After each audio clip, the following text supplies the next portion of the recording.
Welcome to the Mills Family Part 2F, which follows the Daniel Morris Mills line and focuses on their sixth child, Festus Elbert Mills, and his wife, Martha Annette Fuller, who lived in southeastern Michigan. We'll start by looking at our family tree. Mom's parents were Dorothy Estelle Fleming and Edward Guy Doherty. Edward's parents were John J. Doherty and Lillian May Mills. Lily's parents were Abby Bell Cotton and Harvey Orestes Mills, and Harvey's parents were Daniel Morris Mills and Elvira Eliza Denison. Daniel and Elvira had 7 children together. Festus was their 6th.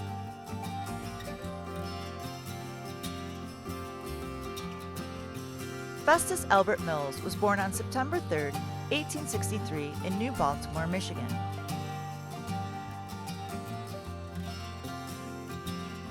By this time, the Mills family had been in Michigan for 17 years, relocating from Broome County, New York, in a large group that included the Denison and Carey families. Festus's father, Daniel, was one of the men who arrived first, walking from New York to Michigan and then back again, a story we heard in Part 2. Festus was born at the Mills family farm on Burden Road, just north of the town line of New Baltimore. This property had been purchased from his grandfather, Hiram Denison, and would remain in the family for several generations.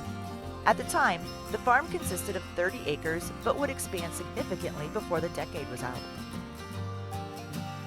In 1863, New Baltimore was the second largest town in Macomb County after Mount Clemens, which was just to the south.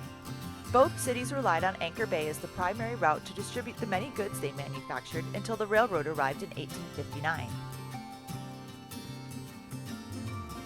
By 1870, the Mills family's farm had grown to 100 acres, was valued at $5,000, and consisted of 4 horses, 8 cows, 12 sheep, and 6 pigs. They grew corn, oats, winter wheat, and buckwheat. In addition to his parents and siblings, Festus also lived with his maternal grandparents, Hiram and Patience Denison, his widowed Aunt Lydia Denison, and his 8-year-old cousin Irvin. The first bathhouse opened in Mount Clemens when Festus was 10. It sparked a trend that quickly transformed the city into a world-renowned destination known as Bath City. People came from all over to stay at length and partake in the area's natural sulfur springs. Health spas and sanitariums were all the rage from the late 1800s to the 1940s, and not unique to the area. They could be found all across the country and beyond. The concept of bathing in mineral water for health benefits is centuries old, but the resurgence in popularity in this pocket of the world began with a mill owner named Dorr Kellogg, no relation, who arrived in Mount Clemens in 1870. Years prior, prospectors had come through southeastern Michigan, hoping to find their fortunes in black gold. The oil wells they dug proved unfruitful, but they did find quite a bit of salt. An attempt was made to convert the wells into producing salt, but there were so many other minerals in the water that it just wasn't a profitable endeavor either. Recalling how the seawater had helped his eczema once upon a time, Mr. Kellogg acquired substantial amounts of the mineral-laden water, built a suitable tub for bathing, and tested his theory. It took several weeks, but it worked. He shared his treatment with other local businessmen and a lame horse, and the first bathhouse opened in 1873. The industry was so successful that at its height, the city had 23 major bathhouses and resorts, in addition to many smaller hotels and boarding houses. The sulfur bath craze lasted well into the next century and brought in celebrities like Clark Gable, Babe Ruth, and the Vanderbilts, and left the citywide smell of sulfur that lingered well into the 1970s. In later years, the local high school sports team was called the Bathers for a time. In 1880, Festus was 16 and still attending high school. Of his 4 older siblings, Eber had married and established his tile-making plant nearby, and the other 3 had gone north for work. Caroline was a teacher near Alpena, and Hiram and Harvey were farmhands in Saginaw. In 1882, their father Daniel died of heart issues at the age of 59. Harvey came home to manage the family farm until Hiram, as the eldest son, was able to do so. Their grandmother, Patience Denison, also passed that winter just a few days before Christmas. As a young man, Festus worked on the family farm as well as the tile plant in Lenox, Michigan, owned by his brother Eber. He was 19 when their father passed away, after which Festus and his other brother Harvey worked the farm until their older brother Hiram returned to take over. In 1886, Harvey's wife, Abby Bell Cotton, joined the family, and soon after, their first child, Frank Arthur Mills. In 1887, Hiram married as well and returned with his bride Ida to make their home at the family farm as had been planned. Harvey, Abby, and Frank moved north, leaving Festus and Jenny as the last two to marry. Susan and Elvira were still living at the Mills farm in a separate residence, and soon after this time, Susan stopped teaching in order to care for Elvira full-time. The Mills family attended the First Congregational Church of New Baltimore, where Daniel was a deacon and Elvira taught the adult Bible class. It was here at a church social that Festus met his future bride, Martha Annette Fuller, also known as Maddie. They married in the same church on March 5, 1890, when Festus was 26 and Maddie was 20. Maddie Fuller, a dressmaker, was the daughter of Samuel and Dandalia Elizabeth Wiggins Fuller of Richmond, Michigan. In the first years of their marriage, Festus and Maddie lived near Clio and Montrose in Genesee County, Michigan, where Festus was a farmer. The first 4 of their 8 children were born here: Clara, Daniel, Edith, and Ora.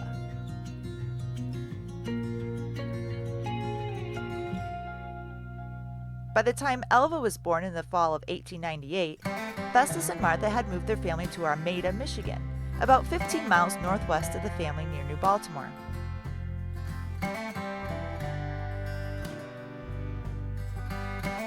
Festus rented a farm, as well as being the foreman of the True Dairy Farm for a time. The next child, Arthur Eugene Mills, arrived in 1903, but didn't thrive and only stayed for 11 days. 2 years and 2 days later, in the second month, Delia was born in 1905. They lost their oldest, Clara, in November of 1906. She was 15 when she died of typhoid fever. November of 1908 saw the arrival of their youngest, Florence.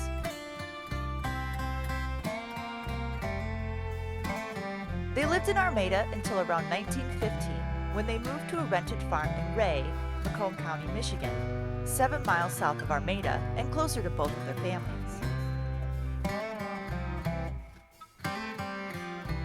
In 1920, Festus and Maddie moved to Royal Oak, Michigan, on the outskirts of Detroit. Still living at home were Edith, who was 26 and working as a cashier for the railroad. Elva was 21 and a stenographer. Delia was 14 and Florence 11. That same year, they held a wedding in their new home for Edith and Frank Lathrop True, a 31-year-old carpenter from Armada and a member of the True Dairy Farm family. Festus found work as a carpenter at first, employed at Lawson's Lumber and Coal Company. Royal Oak was incorporated as a city in 1921 and had a population of 6,007 at the time.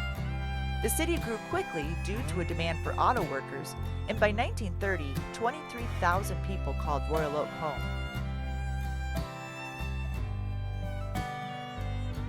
There were several major events leading up to the 1920s that affected everyone. First, in 1917, Michigan became the first state to ban the sale of alcohol. In 1918, the U.S. was fully engaged in a world war, and that fall brought the Spanish flu pandemic. In January of 1919, Prohibition went into effect nationwide, and in June of that year, Congress passed the 19th Amendment giving women the right to vote, and November saw an end to the war. But, thanks in part to conservatives and their century-long push to ban alcohol, our troubles were just beginning. Though the intention of the 18th Amendment was to make America's streets safer, it actually did quite the opposite, with New York, Chicago, and Detroit bearing the brunt of it. Making alcohol illegal created a very profitable source of funding for criminals, and groups like the Purple Gang quickly gained power and notoriety. It's estimated that 75% of the nation's illegal alcohol came through Detroit, and that the city hosted 25,000 speakeasies at its peak. By 1929, it was the second largest industry in the city, bringing in $215 million a year. In 1928, Festus was working as a custodian at the Royal Oak High School, where he remained until his retirement around 1942. The stock market crashed the following year, setting off hard times for the nation throughout the next decade. In 1930, Delia was the last child living at home, but not for long. She married 4 months after the census was taken. Festus and Maddie weathered the Depression by renting out the children's empty rooms to 4 Danish lodgers, all of whom were working on building sewers for the city.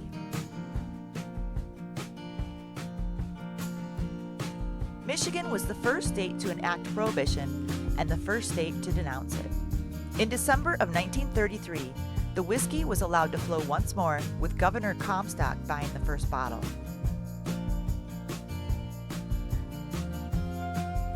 In 1940, Festus and Maddie marked their 50th wedding anniversary with several celebrations.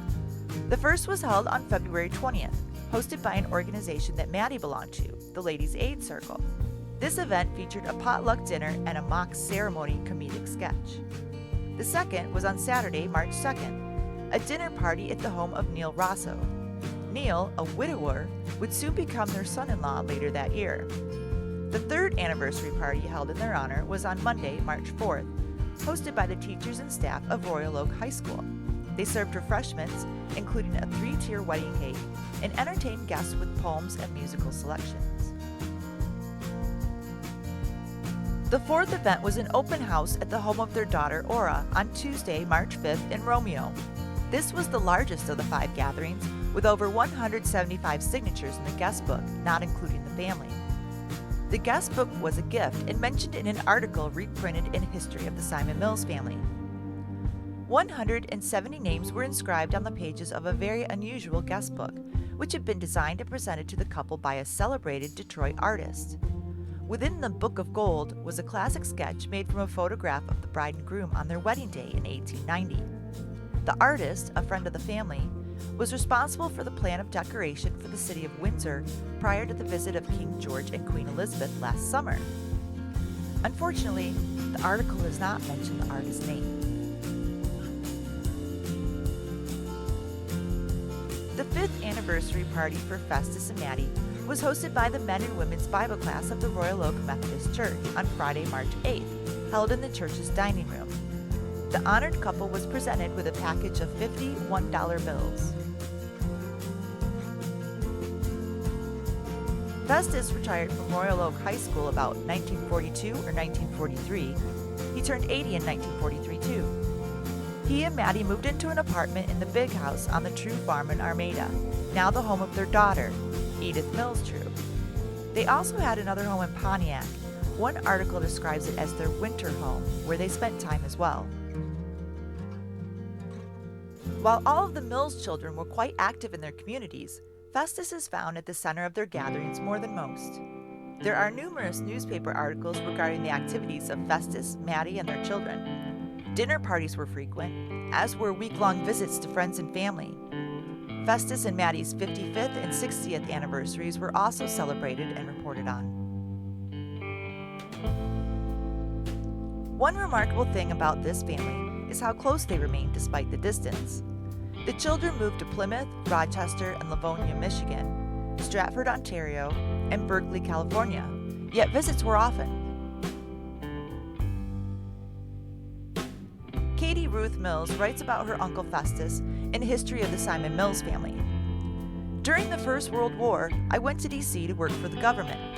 Very soon after my arrival there, I received a letter from him asking that I help him in this project. In the beginning, I was not at all enthusiastic about this task. But when we began to make progress, it became more and more interesting. Eventually, we worked out the family lines as indicated in these pages, as well as the history of the Simon Mills family published in March 1975, which covers the first 7 generations of our Mills family in America. When I retired in October 1954 and came back to the home area to live, I used to go to Armada to visit with him. We had long discussions of the various people whose names are our ancestral chart, as he was anxious to know every little detail I had found of each one. I was worried lest these sessions might not be good for him, but his daughter Edith urged me to come as often as possible. She was sure it was good for him because he enjoyed it so much. It gave him new things to think and talk about.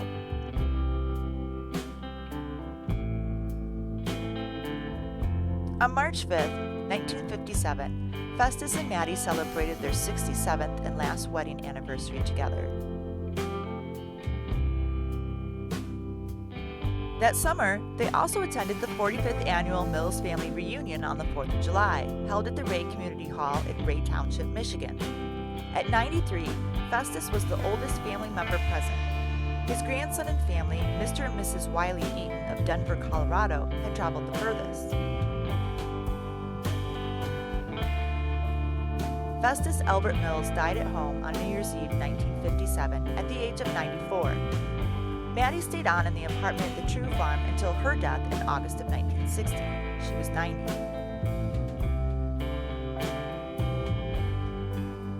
Both Maddie and Festus are interred at the Oakwood Cemetery in New Baltimore, Michigan.